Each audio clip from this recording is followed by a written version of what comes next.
Proses pembuahan dimulai ketika sel sperma masuk ke saluran reproduksi wanita setelah ejakulasi. Dari jutaan sperma yang masuk, hanya sedikit yang mampu bertahan dan bergerak hingga ke tuba falopi. Pada saat yang sama terjadi ovulasi, yaitu pelepasan sel telur dari ovarium menuju tuba falopi. Disinilah sperma dan sel telur bertemu. Sperma yang mencapai sel telur kemudian mengeluarkan enzim untuk menembus lapisan pelindungnya. Setelah satu sperma berhasil masuk, inti sperma dan inti sel telur menyatu dan membentuk zigot, yaitu sel pertama yang menjadi awal terbentuknya manusia baru. Zigot ini membawa 46 kromosom gabungan dari kedua orang tua. Peristiwa inilah yang disebut pembuahan atau fertilisasi.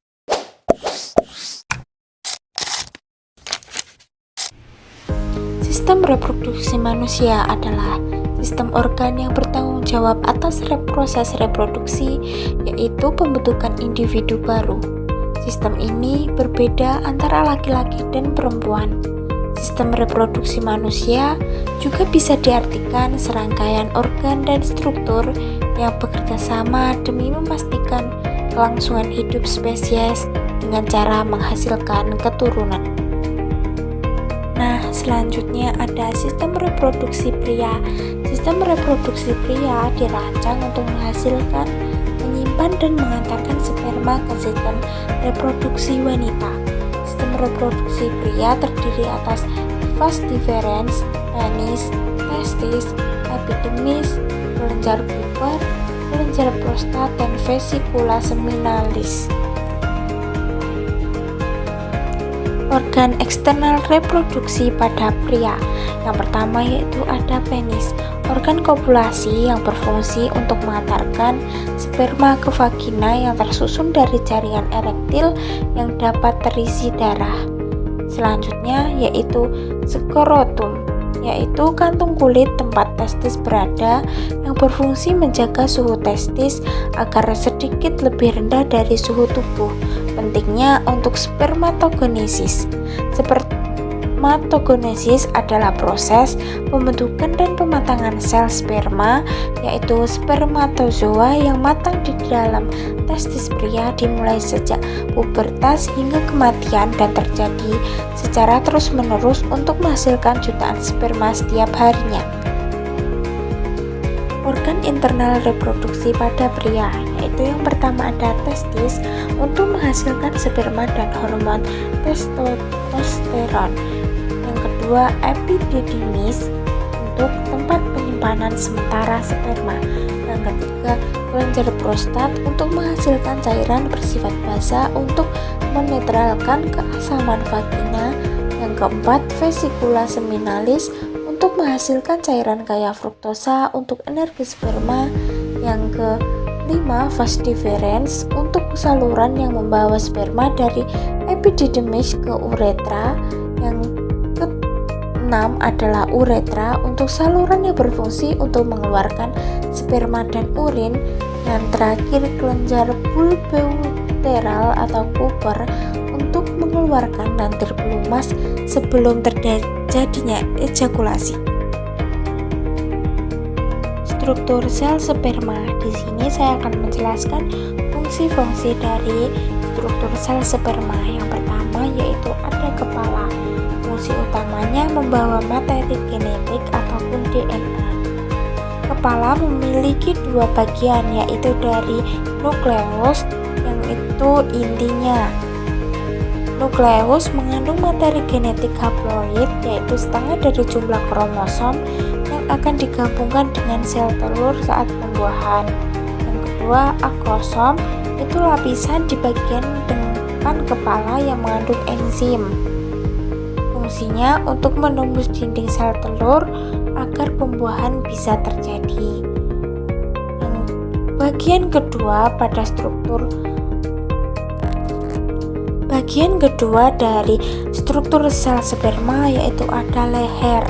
Fungsinya penghubung antara kepala dan bagian ekor yang mengandung sentriol dan mitokondria awal yang berperan dalam pembentukan serabut ekor. Yang ketiga, bagian tengah.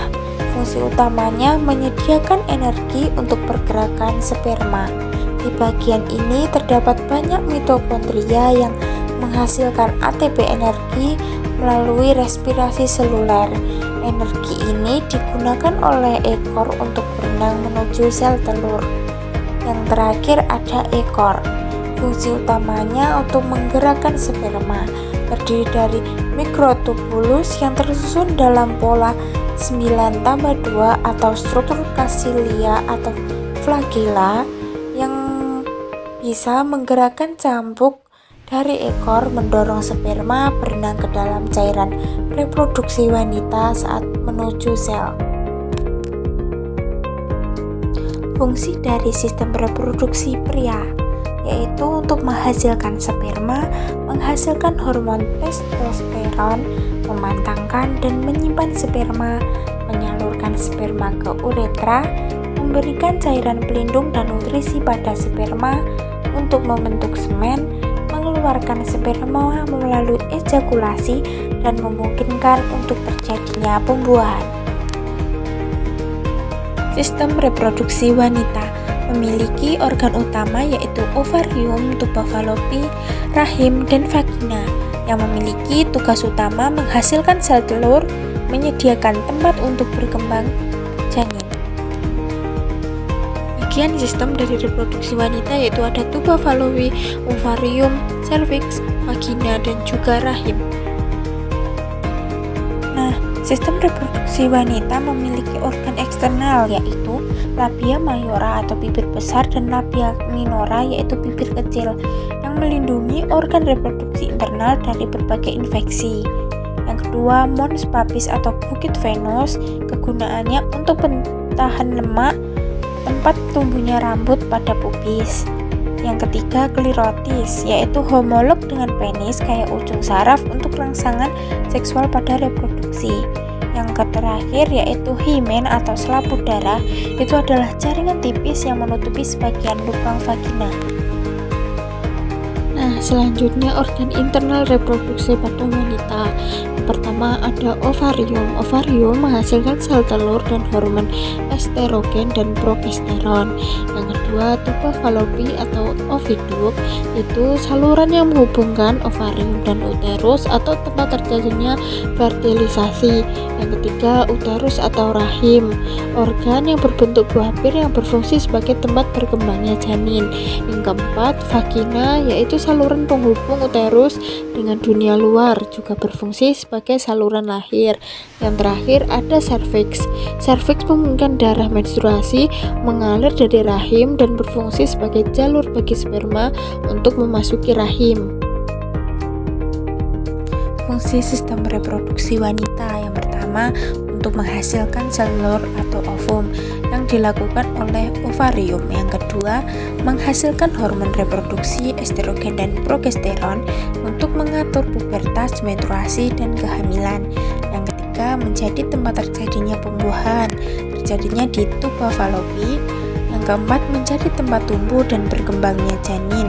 Yang kelima, melindungi dan memberi nutrisi pada janin selama kehamilan.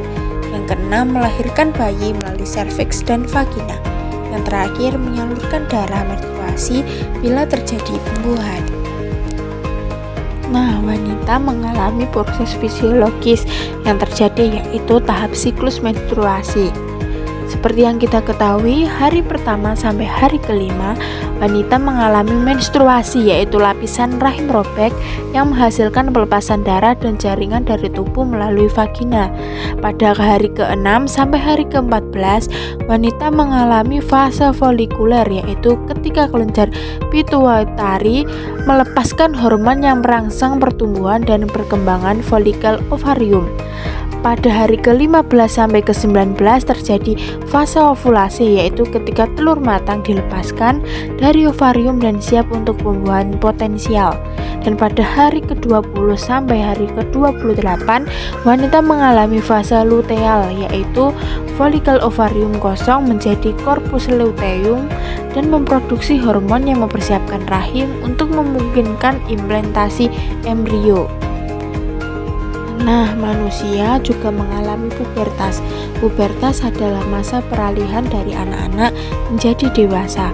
Pada masa pubertas terjadi perubahan fisik dan psikologis akibat peningkatan hormon seks. Perubahan pada laki-laki yaitu tumbuhnya jakun, tumbuh rambut di wajah dan tubuh, suara membesar dan mengalami mimpi basah. Dan perubahan pada perempuan yaitu payudara membesar, menstruasi, tumbuh rambut di kemaluan dan ketiak, juga pinggul menjadi lebar. Proses reproduksi pada manusia. Pria menghasilkan sel sperma dan wanita menghasilkan sel telur. Sel sperma bertemu dengan sel telur dan terjadilah fertilisasi atau pembuahan. Setelah pembuahan terbentuklah zigot yang berkembang menjadi janin.